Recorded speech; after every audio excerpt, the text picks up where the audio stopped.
Oke, selamat siang Bapak Ibu sekalian. Selamat pagi atau selamat siang? Selamat siang ya. Oke, nggak apa-apa. Ya, senang sekali bisa berkumpul hari ini dengan tubuh yang sehat. Ya, Bapak Ibu antusias untuk mendengar firman Tuhan. Siap untuk ditegur. Karena firman Tuhan dikatakan adalah menegur, mengarahkan ya, menasihatkan. Mungkin ada yang tempat yang masih belum di belakang penuh, ini depan masih ada di sini. Oke, karena kita hari ini ada acara penyerahan anak, jadi anak-anaknya juga banyak, keluarga-keluarga juga yang mungkin yang hadir bersama-sama. Ya. Bapak Ibu sekalian, kita masih berada di minggu ketiga dalam bulan ini dengan tema bulanannya adalah Descendant of Blessed Family. Apa sih ini katanya bahasa Inggrisnya katanya. Bahasa Indonesianya yang gampang adalah keturunan orang-orang yang diberkati. Maka tulisnya turun gitu ya. Jadi jangan bukan bacanya susah gitu ya. Kok nggak ke samping tapi turun gitu ya. Keturunan orang-orang yang diberkati. Siapa orang-orang yang diberkati? Ya. Setiap kita lahir dari keluarga. Ya, ada nggak lahir dari keluarga? Nggak ada ya. Setiap kita lahir dari keluarga. Nah, apa yang dicatat di Alkitab merupakan janji Tuhan berhubungan dengan keturunan orang benar. Kita sudah lihat 2 minggu yang lalu juga, minggu lalu juga. Janji Tuhan untuk keturunan orang benar. Anak cucunya perkasa, Allah menunjukkan kesetiaannya, tidak ditinggalkan, berbahagia, diselamatkan. Dan saudara sudah dapat juga ayat-ayatnya minggu lalu ya.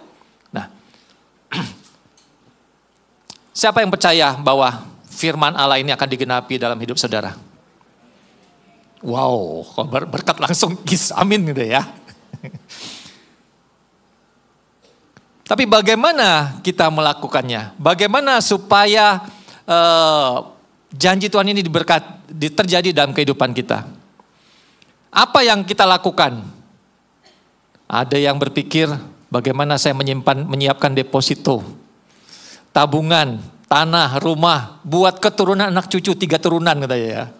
Ada lagi yang lebih lagi 7 turunan. Ya. Apakah seperti itu? Betul, apa yang kita tabur hari ini akan dituai oleh anak-anak kita. Itu poinnya. Ya. Apa yang kita tabur akan dituai. Lalu pertanyaannya, bagaimana menjadi keluarga yang benar? Keluarga yang benar artinya adalah pernikahan yang benar. Kita sering melihat musuhnya sepertinya ada di depan kita, di hadapan kita. Tapi kita terlupa bahwa musuh juga bisa datang dari belakang. Ya. Kalau saudara baca di dalam Yosua 8, bagaimana Yosua ingin menyerang kota Ai, Tuhan memberikan strategi supaya musuhnya keluar. Wah, dia pikir dia menang nih. Dia kejar pasukannya Yosua. Dia keluar dari bentengnya. Nggak taunya ada bagian pasukan lain dari belakang menyerang. Ya, mungkin kita pun juga seperti itu. Kita pikir kita kuat, nih saya bakal menang. Tetapi ada musuh di belakang, di dalam keluarga kita yang menghancurkan. Beberapa minggu ini sewaktu saya mempersiapkannya bolak-balik ya, apa Tuhan yang mau Tuhan sampaikan? Apa yang menjadi isi hati Tuhan?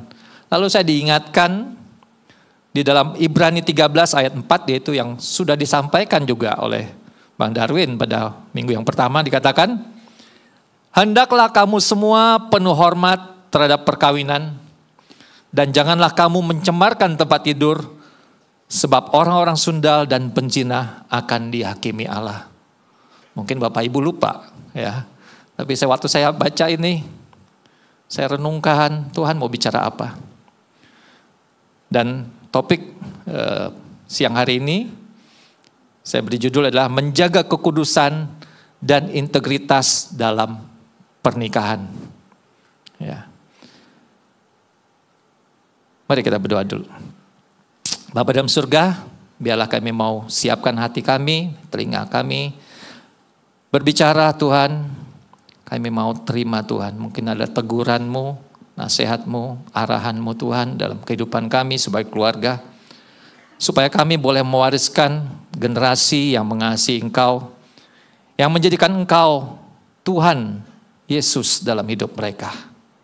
Terima kasih Bapa. Dalam nama Tuhan Yesus kami ucap syukur. Amin. Pesan ini mungkin 60% buat bapak-bapak, tapi 100% buat keluarga, ya. Khususnya yang ingin melakukan penyerahan anak, bapak-bapak dengerin ya. Ya. Berbicara tentang integritas pernikahan seperti apa sih? Saya mencoba melihat di dalam data dari Badan Pusat Statistik Indonesia di tahun 2024 dikatakan, mungkin yang angkanya juga nggak cukup segitu ya, karena ada beberapa note di bawahnya. Tapi anggaplah ini, pernikahan ada sekitar hampir 1,5 juta, 1.478.000, dan perceraian adalah 394.000 atau 26% lebih tingkat perceraian. Dengan catatan ini belum semuanya pasti, masih banyak yang nggak secara resmi gitu ya. Apa penyebabnya? Dikatakan 63% perselisihan dan pertengkaran. Lalu 25% masalah ekonomi dan juga ada masalah judi online. Menarik juga ada surveinya ya. Tetapi kita nggak tahu nih, perselisihan pertengkaran itu apa sih yang diributkan, ya kan? Hanya perselisihan dan pertengkaran, ya. Tapi sewaktu saya membaca satu lagi dari konselor pernikahan di gereja, ditemukan bahwa ketidakkudusan sebelum pernikahan atau pranikah menjadi bom waktu dalam pernikahan. Karena adanya ketidakpercayaan kepada pasangan dan rasa curiga. Akibatnya bukan kita melihat perceraian, tapi lebih lagi di belakangnya adalah berapa banyak anak-anak yang menjadi korban daripada perselisihan, pertengkaran di rumah tangga. Anak-anak menjadi terbiasa untuk melihat papa mama yang bertengkar, ada KDRT, atau mungkin terlihat baik di hadapan mereka, tetapi sebenarnya mereka sudah berpisah. Walaupun mereka tinggal serumah. Orang tua kadang-kadang menjadi peran yang luar biasa, aktor aktris bisa menyembunyikan semuanya sepertinya. Tetapi anak-anak tahu apa yang terjadi. Karena mereka punya roh. Bukan hanya penampilan yang mereka lihat. Mungkin mereka tidak berbicara, tidak komplain, tetapi hati mereka menjerit. Perceraian bukan lagi sesuatu yang malu, tabu, aneh. Karena apa? Dunia kita sudah diberikan informasi yang sepertinya membuat perceraian adalah sesuatu yang biasa. Ya, nggak tahu zaman nenek moyang saya, kakek gitu, orang bercerai rasanya malu gitu. Tapi kok sekarang, gua expose gitu loh. Kayaknya menjadi suatu tren malah. Ya. Itu sebabnya kita di gereja di sini memberikan bimbingan pranikah buat pasangan-pasangan yang akan menikah. Tapi tujuannya bukan untuk mempersiapkan mereka hanya untuk menikah. Tetapi apa? Ada tujuan lain. Yaitu apa? Mempersiapkan generasi yang lebih baik daripada apa yang ada sekarang. Karena apa? Kalau pernikahan mereka baik, paling enggak mengurangi kemungkinan perselisihan, pertengkaran. Sehingga anak-anak mereka juga akan melihat keluarga yang berfokus kepada Kristus. Kita berharap ya, orang tua yang akan melakukan penyerahan anak hari ini bukan menyerahkan anak saja, tapi mereka tahu tanggung jawab apa yang mereka ambil. Ya, mereka akan mendidik anak-anak itu di dalam jalan Tuhan. Mereka akan menjadi kesaksian buat anak-anak. Sehingga anak-anak bisa melihat, ini loh model daripada keluarga yang Tuhan inginkan. Keluarga daripada orang benar. Bukan dilihat dari contoh sebelah, tapi mereka akan melihat kehidupan Bapak Ibu sendiri yang ada di depan mata mereka. Hari ini kita akan belajar membahas sesuatu yang sangat praktis, namun mungkin jarang dibahas atau bahkan dianggap tabu untuk dibicarakan, dan ini menjadi masalah besar dalam pernikahan. Menikah itu nggak mudah, yang mudah menikahnya. Menjalani pernikahan itu nggak mudah. Yang sudah menikah setuju? Hah? Kok kayaknya masuk dalam jebakan gitu ya? Enggak saudara. Karena banyak hal yang kita lihat sepertinya ini, tetapi di dalamnya banyak hal yang akan menjadi masalah. Tetapi bukan masalah itu membuat kita mundur. Kalau kita tahu ada rencana Tuhan tadi di dalam pernikahan kita. Ya. Masalah dalam pernikahan misalnya adalah ketidakterbukaan. Mungkin ini perlu dibereskan dari apa? Sebelum menikah tadi. Kembali, masalah sebelum menikah akan masuk dalam pernikahan, itu akan menjadi bom waktu kalau tidak diselesaikan. Ketidakterbukaan. Lalu masalah yang berikutnya mungkin terjadi apa? Masalah hubungan dengan mertua, ya, dengan ipar, masalah keuangan, ya, masalah kebiasaan. Ya. Ya, jadi kalau yang sudah menikah tahulah seberapa banyak list panjang, ups gitu ya. Tapi sudah terjadi. Bagaimana kita menyelesaikannya? Namun jarang sekali dibahas adalah masalah apa? Dosa seksual. Apakah di dalam hubungan keluarga tidak ada masalah seperti itu? Ada, tetapi tadi tidak banyak orang mau terbuka masalah itu. Dia pikir itulah masalah pribadi dia sendiri. Masalah yang tidak terlihat dari luar. Ya. Menjaga kekudusan dan integritas pernikahan salah satunya berhubungan dengan menjaga pernikahan dari dosa seksual. Apa yang dimaksud dengan dosa seksual? Bapak Ibu jangan lagi sebagian jadi tunduk gitu ya. Ini kebiasaan kayak waktu saya konseling akhir dengan yang mau menikah. Konseling akhir bicara tentang apa? Terakhirnya adalah seks, alat KB segala macam, muka mereka menjadi merah gitu ya. Saya bilang, kita harus terbuka masalah ini. Bukan mencari di luar, tapi apa yang firman Tuhan ajarkan. Dosa seksual secara sederhana apa? Yaitu seks before, sebelum, atau seks di luar pernikahan. Ya. Yaitu dalam bentuk perselingkuhan, perzinahan, dan percabulan. Jadi ini menyangkut baik orang yang sudah menikah maupun yang single. Karena adalah di luar, bahkan di dalam pernikahan pun bisa terjadi sexual sin, dosa seks. Kita akan belajar dan melihat dari Amsal 5, saudara. Ya. Ini tentang suatu puisi, tapi tentang pengajaran dari seorang ayah kepada anak laki-lakinya tentang dosa seksual. Jadi bapak-bapak yang sebelah sana khususnya, yang punya anak laki juga khususnya, ya. Bapak-bapak atau ayah bisa menggunakan ini untuk mengajar kekudusan buat anaknya, bahkan bukan hanya anak-anak jasmani, tapi anak-anak rohaninya. Ya. Amsal 5 ayat 15 sampai 18. Saya bacakan. Minumlah air dari kulahmu sendiri. Minumlah air dari sumurmu yang membual. Patutkah mata airmu meluap keluar seperti batang-batang air ke lapangan-lapangan? Biarlah itu menjadi kepunyaanmu sendiri, jangan juga menjadi kepunyaan orang lain. Diberkatilah kiranya sendangmu, bersukacitalah dengan istri masa mudamu.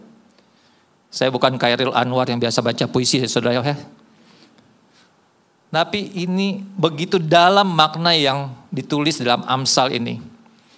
memberikan arahan tentang bagaimana seorang menjaga kekudusan pernikahannya. Amsal 5 ayat 15 dikatakan, sekali lagi saya bacakan dari ayat 15. Minumlah air dari kulahmu sendiri, minumlah air dari sumurmu yang membual. Drink water from your own cistern, flowing water from your own well. Jadi minumnya dari mana? Dari kulahmu sendiri, dari tempat milik dia sendiri, ya. Sebagai tempat air di mana orang memuaskan dahaganya, dikatakan minumlah dari situ, minumlah air dari sumurmu yang membual. Jangan ambil dari tempat yang lain. Ini adalah milikmu, minumlah dari sini.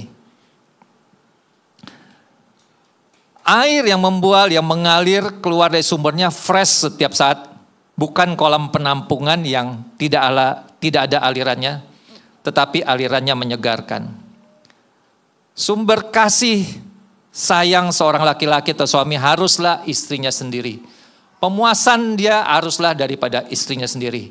Air yang dia minum adalah dari tempat kulahnya sendiri, bukan tempat yang lain.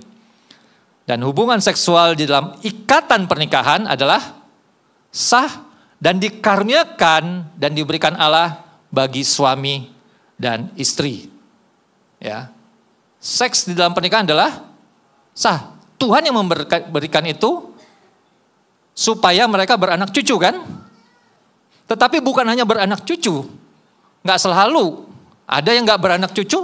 Apakah itu nggak benar gitu ya? Tapi seks di dalam pernikahan adalah kudus karena Tuhan yang memberikannya. Pasangan hidup harus dipandang sebagai karunia yang khusus dari Allah dan dihargai dengan kesenangan, kemurnian, dan ucapan syukur. Istri adalah bagaikan sumber air yang mengalir terus-menerus. Artinya dia selalu hadir setiap saat, setiap keadaan dalam hidup kita.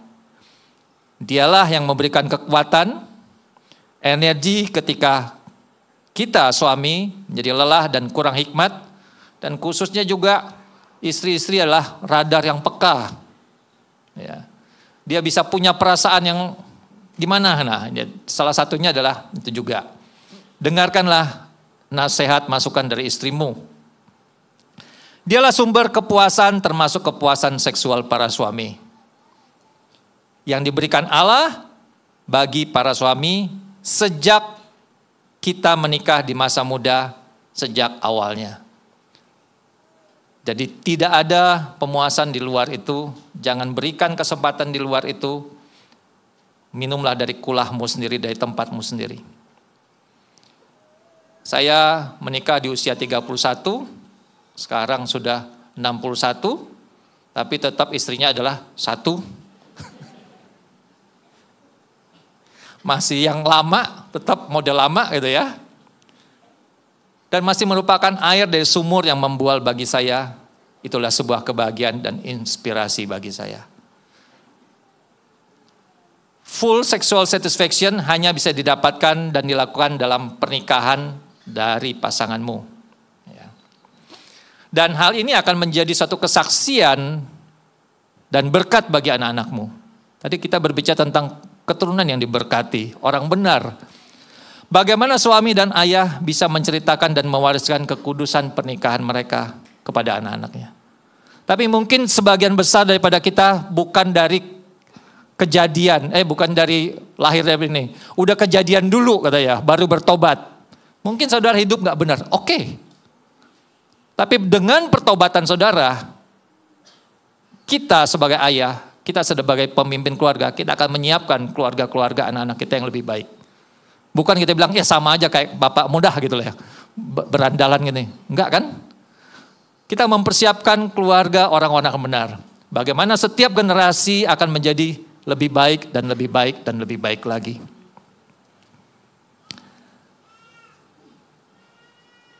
Hal senada ditulis oleh Paulus dalam 1 Korintus 7 ayat 1-5.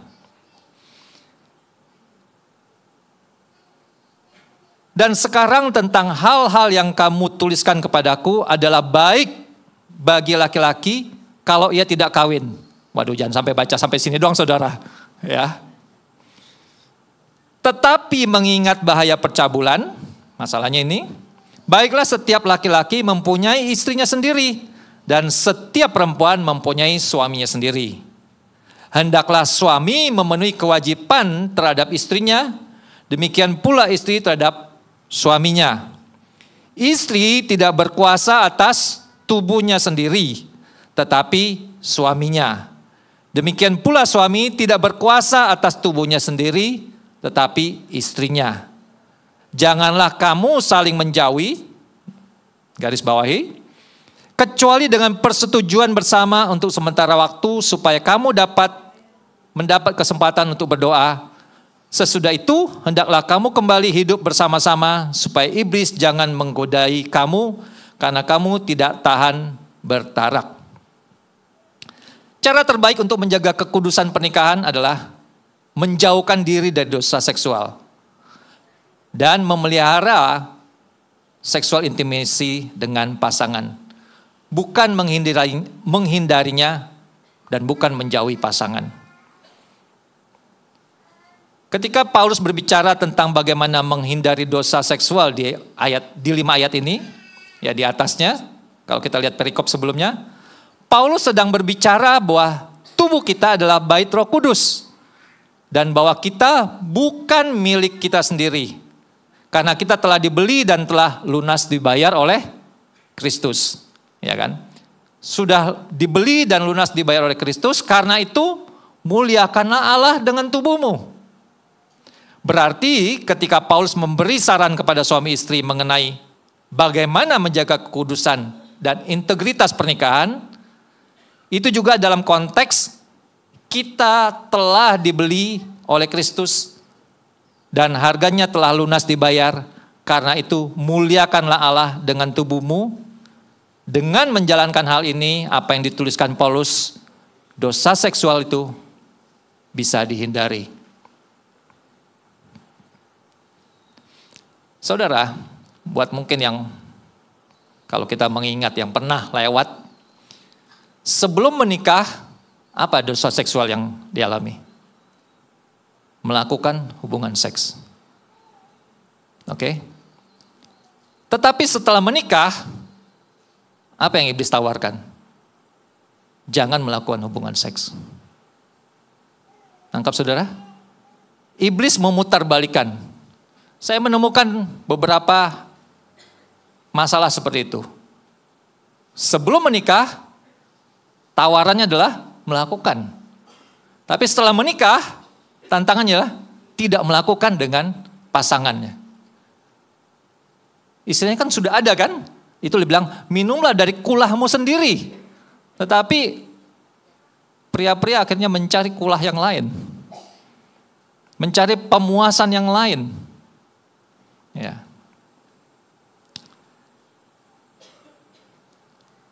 Bagaimana dengan yang single atau yang belum atau yang tidak menikah? Ya. Sementara untuk para single, carilah kehendak Allah dalam menjaga kekudusan. Khusus untuk para single, Allah mengendaki para single berapapun usianya untuk menjaga kekudusan dan memeliharanya. Sampai kapanpun dan tidak ada alasan apapun untuk melakukan dosa seksual. Kekudusan itu termasuk yang dalam bimbingan pranikah mungkin juga. Kekudusan itu termasuk kekudusan bagi single yang bahkan besok pagi atau 3 jam lagi akan menikah. Ya. Jadi jangan tawar-tawar gitu loh. Toh bulan depan kita menikah, toh minggu depan kita menikah. No way. Banyak masalah kesetiaan atau faithfulness yang terjadi dalam pernikahan. Tadi sudah sampaikan adalah masalah ketidakkudusan dalam pranikah yang membuat lemah dan dasar yang salah bagi pernikahan. Ini akan menjadi bom waktu aja. Ya. Kita seringkali berpikir bahwa kita kuat. Tetapi satu-satunya yang dibilang di sini adalah jangan lawan dosa ini. Kita sering menganggap bahwa kalau banyak aturannya, kita akan lakukan itu. Ini nggak boleh, ini nggak boleh, ini. Atau tadi dibilang, ada garisnya, tidak boleh melanggar ini berarti kamu aman. Masalahnya sewaktu ada larangan, kita cenderung otak kita mengatakan apa? Lakukan. Coba sekarang saya tak bilang, jangan pikirkan gajah. Apa yang ada dalam benak saudara? Gajahnya tetap muncul di situ ya. Sewaktu ada larangan, otak kita cenderung untuk tarik itu. Jadi sebanyak apapun larangan itu membuat kita ingin melakukan, mencobai larangan itu. Ya. Nah, jadi jangan pernah percayai diri kita bahwa dibilang bahwa kita kuat. Karena batasnya sewaktu kita ngangkat, ini seperti garis itu dia akan hilang. Kita mencoba dan sepertinya geser-geser terus, bisa kecebrung di mana? Di jurang gitu ya. Karena sepertinya batasnya menjadi hilang. Ya. Tahu-tahu sudah lewat daripada batas masuk jurang. Bagaimana kita bisa menjaga pranikah? Salah satunya adalah melalui pemuritan, accountable, keterbukaan dengan pemuridmu, dengan sahabatmu. Harus ada orang yang dimana kamu bisa percayai, saudara bisa percayai. Baik yang juga bukan hanya yang belum menikah, tapi yang sudah menikah pun. Kita harus menjaganya sehingga kita bisa memberi nasihat kepada para anak-anak kita, orang-orang single, bahwa kekudusan itu adalah bisa, possible, di dalam kasih karunia-Nya, bukan kekuatan kita sendiri. Ya.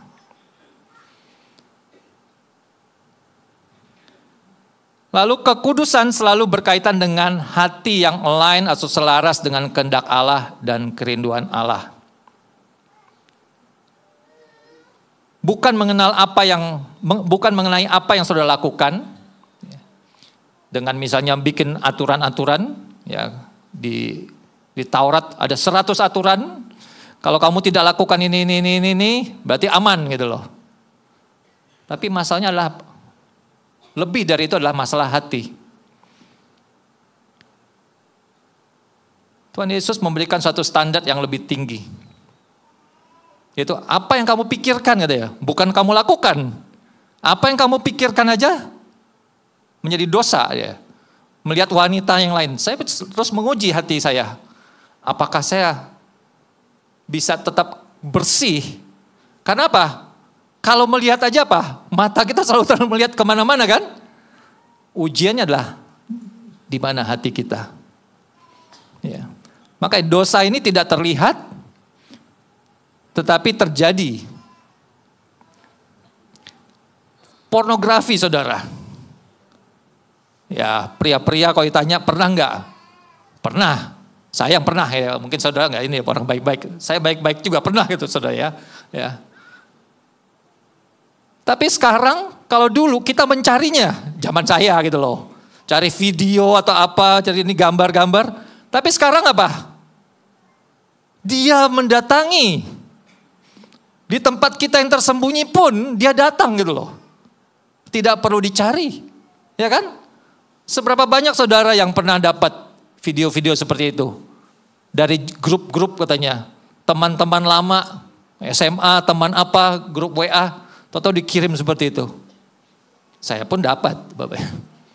Bagaimana menghindarinya? Jangan dibuka. Ya. Jangan dibuka apanya? Jangan dibuka filenya kita tahu. Biasanya saudara tahu nama-nama orang tertentu ini. Nah ini udah. Tapi kalau lebih lagi adalah jangan dibuka di WA-nya. Delete aja itu grup. Tapi kalau saudara merasa nggak enak delete grup lah, keluar dari grup, ya udah. Jangan pernah buka filenya, setiap berapa lama delete all. Tapi kadang-kadang kita ingin apa? Wah, apa sih ini? Ntar deh gue lihat dulu deh. Saudara, masalah pornografi masuk bukan hanya sampai di Jakarta. Ini merusak sampai mungkin tempat-tempat yang terpencil. Tadi, terpencil di kitanya, terpencil di lokasinya juga. Karena apa? Begitu internet masuk, handphone ini terima apa? Yang paling mudah. Gambar-gambar, situs-situs porno. Jadi apa yang kita hadapi pada saat ini adalah sungguh tantangan yang berat. Tapi bukan berarti tidak mampu. Tuhan memberikan jalan keluarnya. Ya. Jangan pernah membuka pintu, mengizinkan masuk iklan-iklan atau joke-joke yang menjurus, video-video yang sudah tahu apa isinya itu. Atau juga merespon WA yang asalnya tidak jelas. Pernah terima itu? Saya nggak tahu. Ya. Bapak sudah makan siang. Maksudnya mau nraktir apa? Nggak dibalas, besoknya datang lagi gitu loh. Apa kabarnya Pak? Saya nggak tahu maksudnya apa. Tapi saya tidak mau terjebak dalam hal itu. Langsung saya blok. Nangkep bapak-bapak, pria-pria? Jangan pernah membuka celah. Ya. Karena untuk masalah ini dibilang, jaga hatimu dan pikiranmu di dalam kekudusan. Ini adalah masalah hati. Larilah dari dosa seksual sesuai perintah Tuhan. Dalam 2 Timotius 2 ayat 22 katakan, sebab itu jauhilah nafsu orang muda, jauhilah, bukan hadapilah, bukan tengkinglah, bukan apa.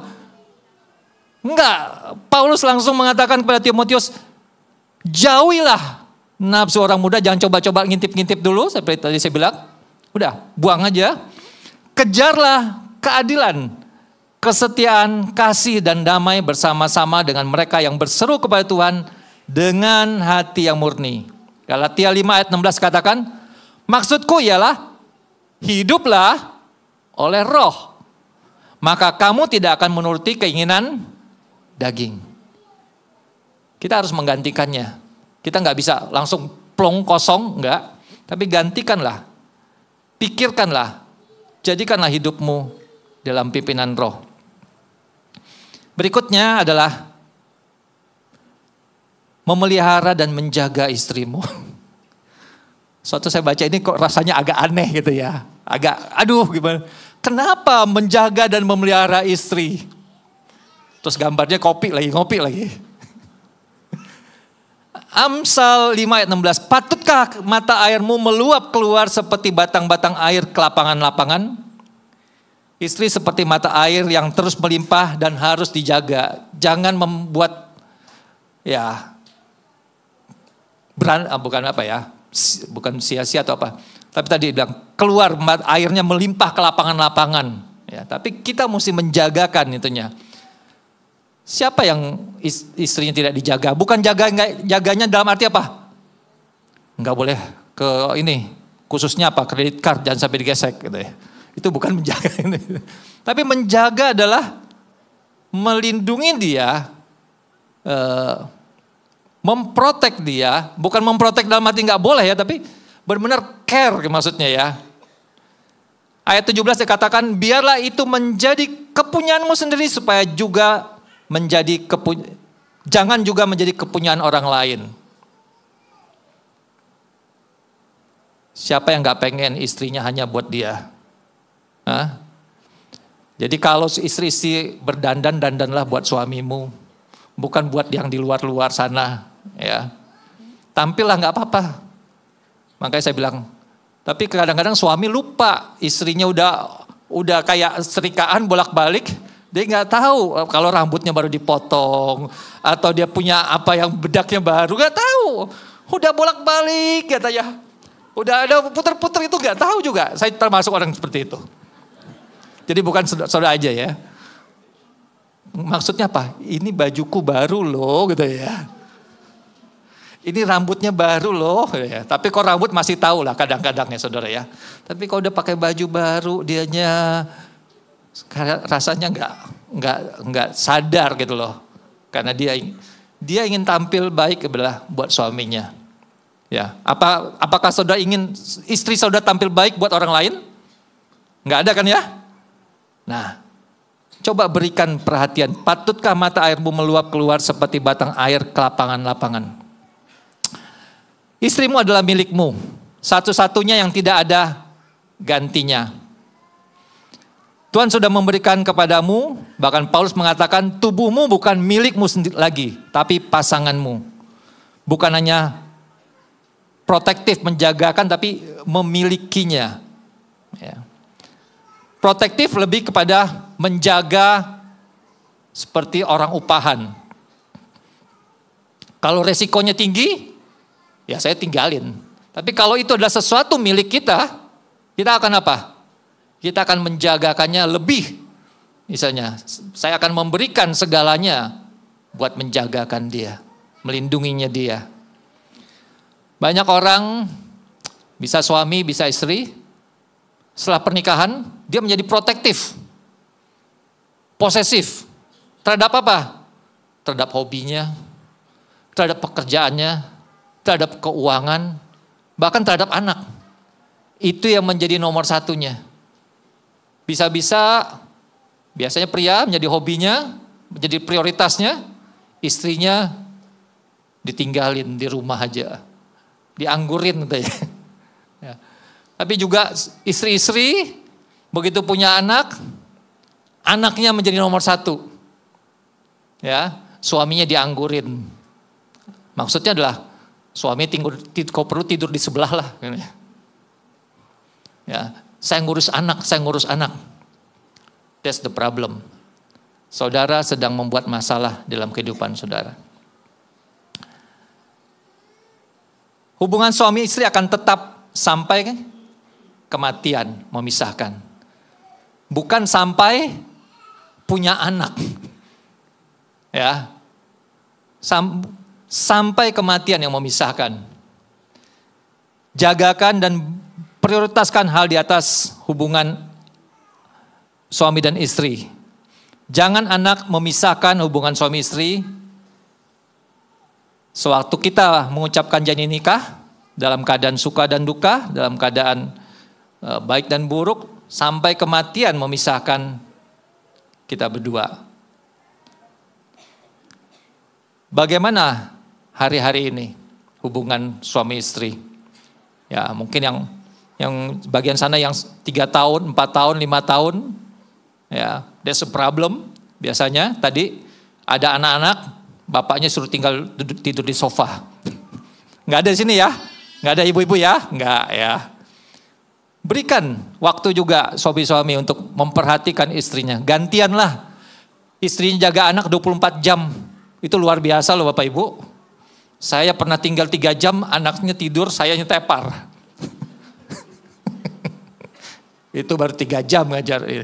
Saya bilang udah, ma pergi jalanlah, istirahatlah gitu ya. Pergilah ke mall cuci mata. Gitu. Ya, itu waktu anak masih kecil.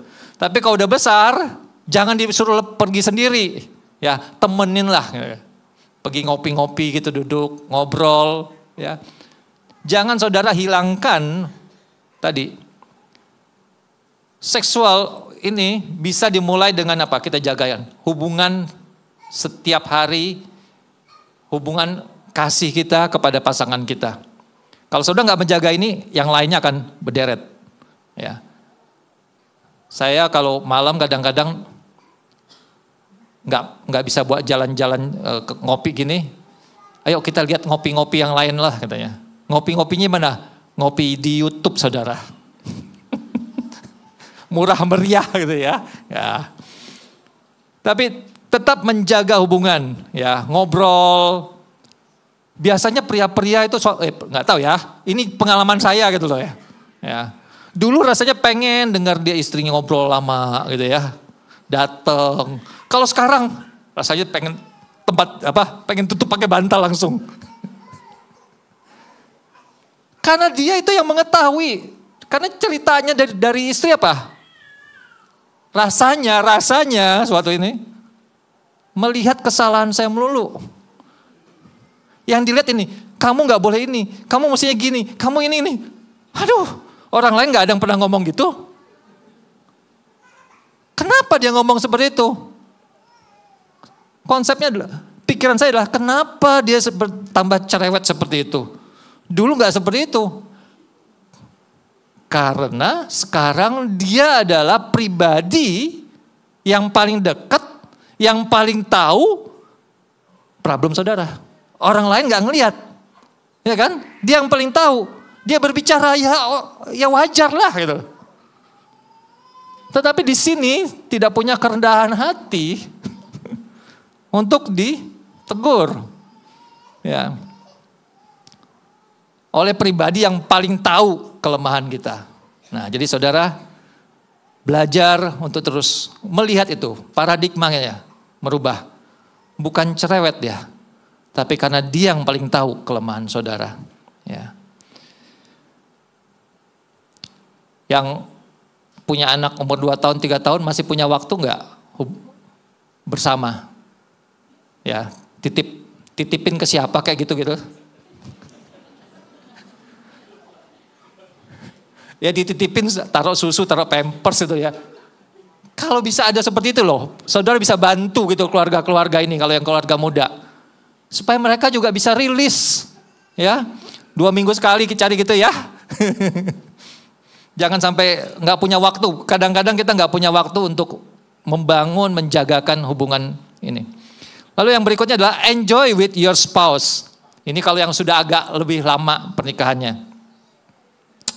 Nikmati dan jalani kehidupan bersama istrimu yang kau kasihi. Pengkhotbah 9 ayat 9 katakan, nikmatilah hidup dengan istri yang kau kasihi seumur hidupmu yang sia-sia, yang dikaruniakan Tuhan kepadamu di bawah matahari, karena itulah bahagianmu dalam hidup dan dalam usaha yang kau lakukan dengan jerih payah di bawah matahari. Kita akan menua bersama. Share your life, bagikan hidupmu. Berbagi dalam suka, berbagi dalam duka. Ya. Nggak ada orang yang paling tahu masalahmu selain pasanganmu. Ketika kita menikah, saya percaya bilangnya apa? Sampai kematian memisahkan. Sampai-sampai ada buru-buruan itu loh. Nawar ya. Kamu dulu apa saya dulu yang mati? Ada kan? Saya gak mau mati belakangan, kamu duluan. Jangan tinggalkan saya gitu loh ya. Ya, itu gak habis ceritanya lah itu. Tapi intinya adalah suatu saat kita akan menua. Anak-anak saudara tidak bisa harapkan. Karena mereka akan punya tanggung jawabnya sendiri. Jadi suami-suami, temanmu yang akan menjagamu adalah istrimu. Hai istri-istri, yang akan menemanimu siapa?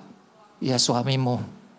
Ya, mari kita berfokus bukan kepada kelemahannya lagi dan kekurangannya, tapi renungkan apa yang Tuhan inginkan dan sudah lakukan sampai hari ini, supaya kehidupan kita boleh menggenapi panggilan Tuhan.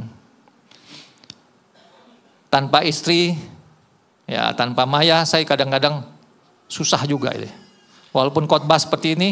Tapi dia pagi-pagi, tadi malam juga pagi tanyain, udah siap gak kamu? Gak siap saya bilang, dia heboh. Karena dia lagi gak ada di Jakarta. Ya. Setiap kali saya khotbah, dia tanyain. Diaudit dulu semuanya. Ya karena saya modelnya kadang-kadang ceplok aja. Saya siapin ini. Habis itu bingung sendiri, pasalnya mau susun di mana gitu. Ya, dia mencoba mengatur semuanya. Ya. Saya bersyukur, saya bilang bersyukurlah, lihatlah setiap saudara apa yang Tuhan berikan kekhususan dalam pasanganmu. Amsal 18 ayat 22 katakan, siapa mendapat istri? Nah istri-istri ini langsung nih ditandain nih. Siapa mendapat istri mendapat sesuatu yang baik dan ia dikenan Tuhan.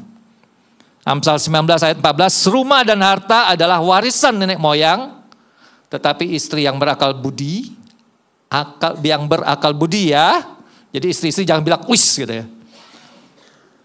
Yang mereka berakal budi adalah karunia Tuhan. Jadi bagaimana istri-istri? Berbahagialah engkau adalah sesuatu yang spesial yang Tuhan berikan kepada suamimu. Ya. Rumah dan harta itu nggak ada artinya. Tetapi istri yang berakal budi, yang bersandar kepada Tuhan, yang jadi penopang buat suaminya, itu adalah karunia Tuhan. Biarkan Kristus yang terus memperbarui pandangan kita, cara berpikir kita, dalam kita menjaga hubungan suami dan istri.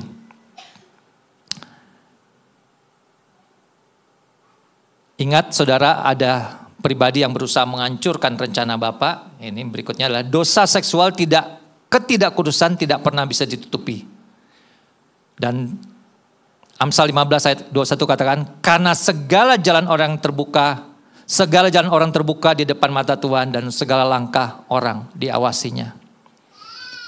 Allah melihat segala jalan yang kita lakukan, tidak ada yang tersembunyi. Ya, baik pria, baik wanita, suami, istri. Mungkin kau pikir tadi nggak ada yang tahu. Ya, punya simpanan, bukan simpanan uang ya. Ya, simpanan mulai dari nomor telepon daripada ini. Ada kan yang simpan-simpan seperti itu? Ini nanti buat kalau lagi ini namanya diganti siapa gitu ya. Ya. Saudara, orang mungkin tidak tahu, tapi Tuhan tahu pada hatimu. Ya. Dosa seksual tidak hanya dilakukan seorang diri, namun memiliki dampak besar. Baik rasa malu, moral disgrace maupun kemungkinan sakit penyakit yang ditimbulkannya. Dosa seksual juga menghancurkan dan tidak masuk akal. Ketika seseorang menyadari dosanya, akan terlihat kebodohan dan illogikalnya. Not logis, nggak logis. Karena ada penipuan dalam dosa seksual. Saya akan menutup dengan apa yang dituliskan oleh anak kami, Sena, dalam pernikahannya. Dia memberikan surat.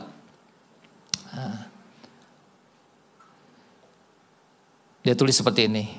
Mama, Papa, kata-kata kami tidak cukup untuk menyampaikan terima kasih kepada Papa dan Mama.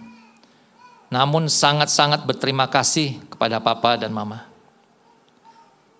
Terima kasih sudah membesarkan aku untuk selalu mengasihi Kristus.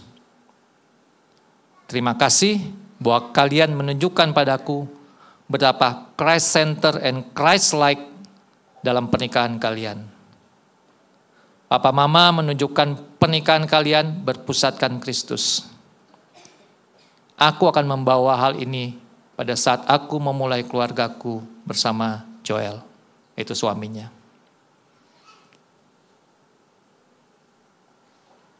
Enggak ada yang saya harapkan lebih daripada apa yang anak saya lakukan. Karena apapun yang saya lakukan tadi untuk menggenapi firman Tuhan, keturunan orang benar, kita tidak bisa paksakan, tapi kita bisa membuat hidup kita menjadi teladan bagi mereka. Apa yang menjadi isi hatinya ini? Saya bilang, Tuhan, biarkanlah saya bisa melihat bukan hanya anak-anak saya, tapi cucu-cucu saya, dan saya percaya dia akan melakukan sebagaimana yang kami lakukan untuk generasi berikutnya. Mungkin Bapak Ibu mengatakan, itu kan Pak Hindra dan Bu Maya. Bukan. Tetapi apa? Adakah Kristus hidup dalam kehidupan kita, dalam keluarga kita? Apakah Kristus saya dan Kristus saudara berbeda? Kristus yang sama yang akan membawa keluarga kita untuk menjadi kesaksian. Bagaimana kalau ada suami, bapak atau siapapun di tempat ini yang sudah jatuh dalam dosa seksual? Tidak ada satupun yang tidak bisa diselesaikan oleh Kristus. Akui dan bertobat. Perbaiki hubunganmu dengan Allah dan dengan pasanganmu. Kalau ada pertobatan, tidak ada lagi tembok-tembok tuduhan. Jangan hidup di dalam penuduhan. Dan akan ada restorasi. Ada pemulihan. Kristus adalah jalan keluar.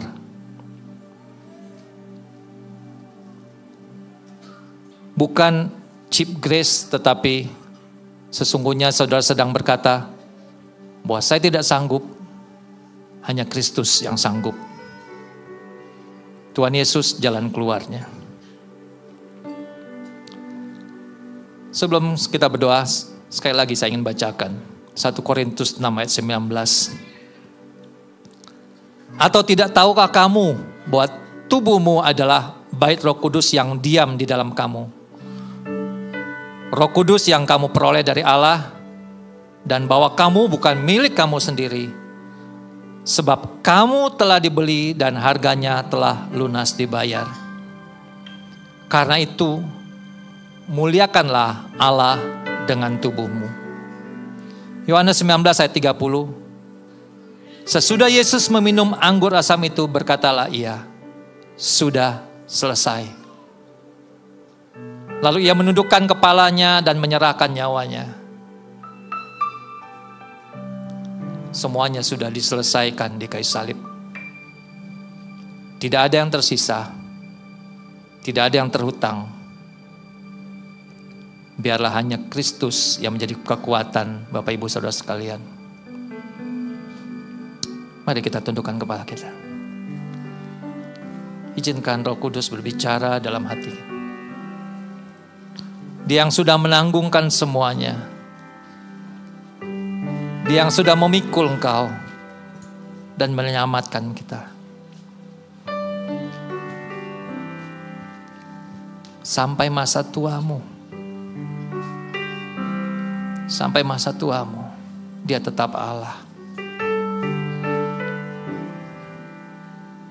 Yang akan menggendong dan menanggung semuanya, datang kepadanya.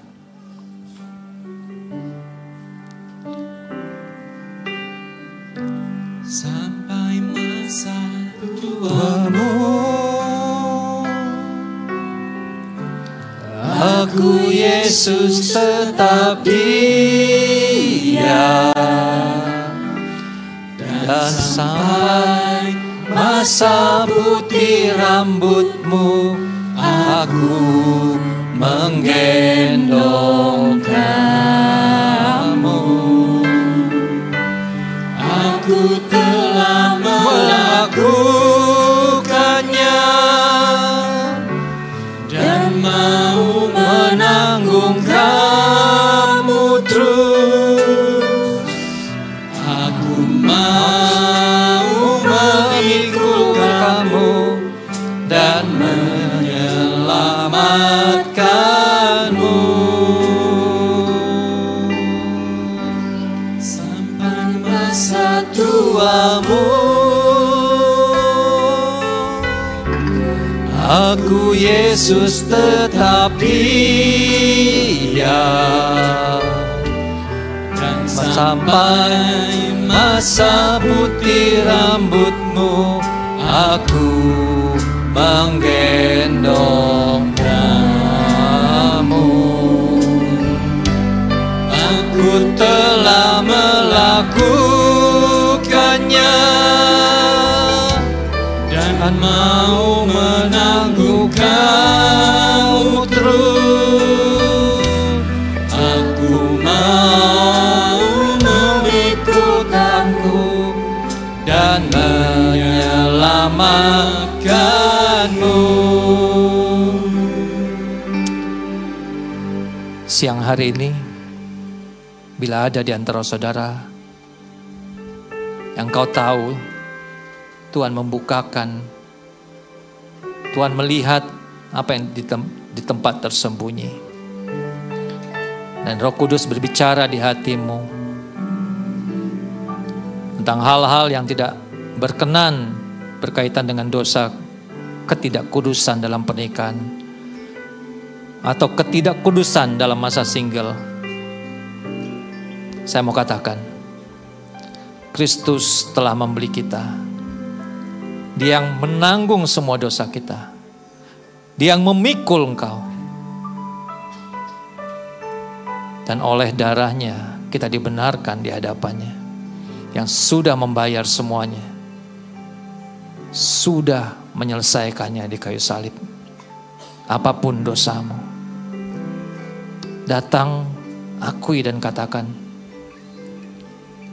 ini aku Tuhan, ampuni aku Tuhan.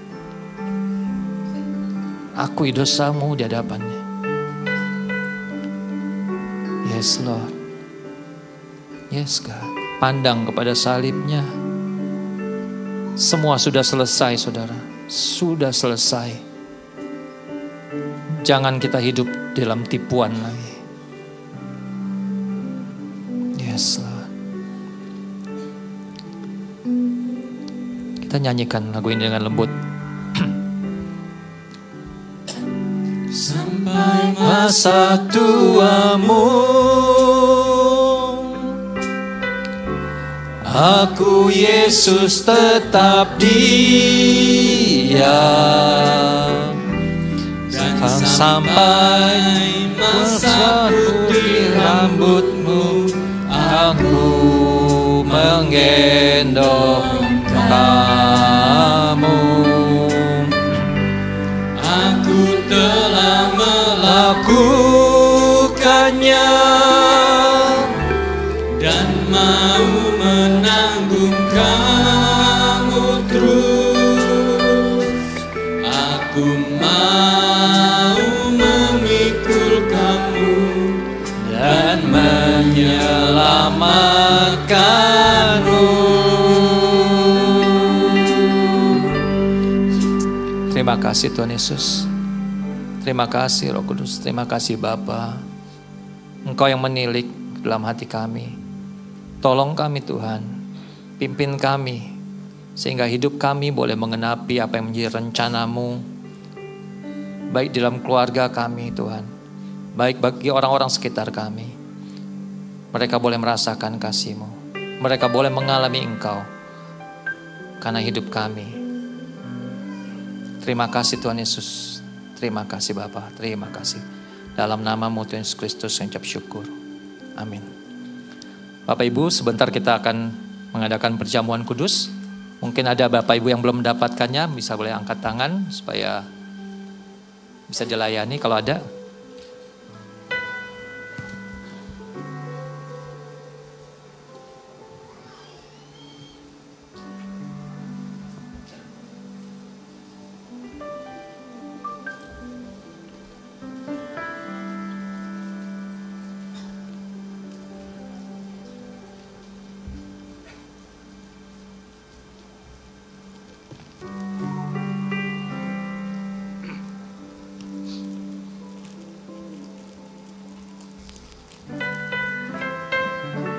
Sudah, kita akan bangkit berdiri. Kita mau siapkan hati kita.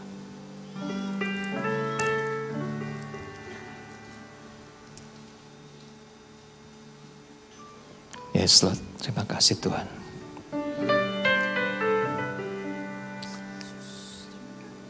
Yes Lord. Mari kita angkat roti tangan kanan kita. Terima kasih Tuhan. Terima kasih untuk salib-Mu. Terima kasih untuk pengorbanan-Mu. Terima kasih untuk penebusan-Mu Tuhan Yesus. Terima kasih. Kami yang sudah ditebus dengan darah-Mu. Terima kasih Tuhan. Demikian firman Tuhan. Sebab apa yang telah kuteruskan kepadamu telah aku terima dari Tuhan. Yaitu buat Tuhan Yesus pada malam waktu Ia diserahkan mengambil roti. Dan sesudah itu Ia mengucap syukur atasnya. Ia memecah-mecahkannya dan berkata, inilah tubuhku yang serahkan bagi kamu. Perbuatlah ini menjadi peringatan akan aku. Mari kita terima dengan iman di dalam nama Tuhan Yesus Kristus.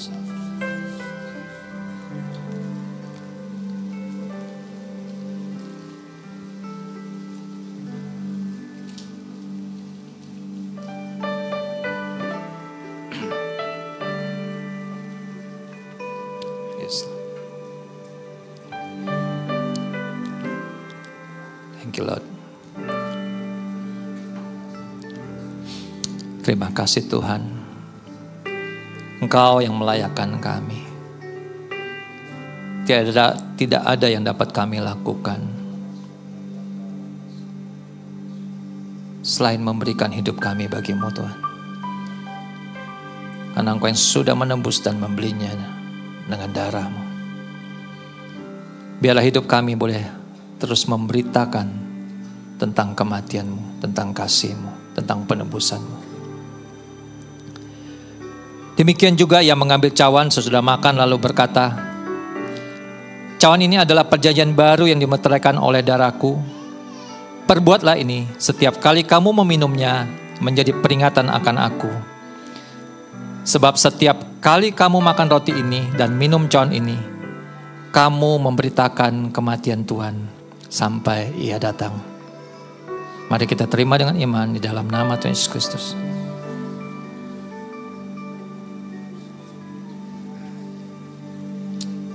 Terima kasih Tuhan. Thank you Lord Jesus. Oh yes Lord Jesus. Oh Alamasha.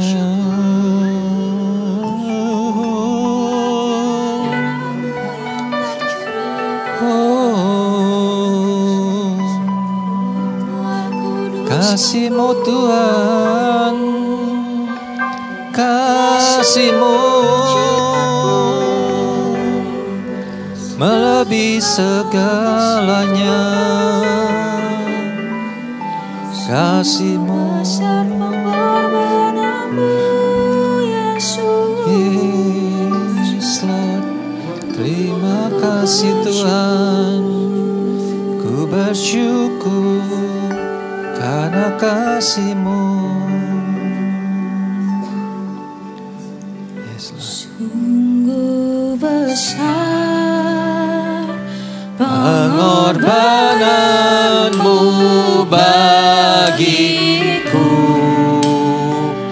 terlalu dalam untuk dimengerti. Sungguh besar,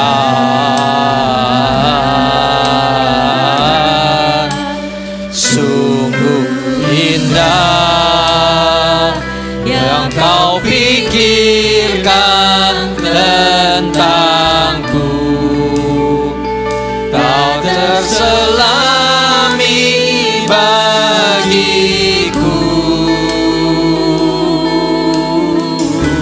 Sungguh indah,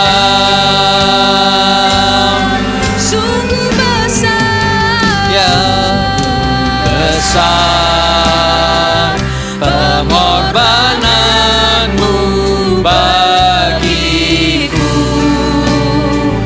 terlalu dalam untuk dimengerti.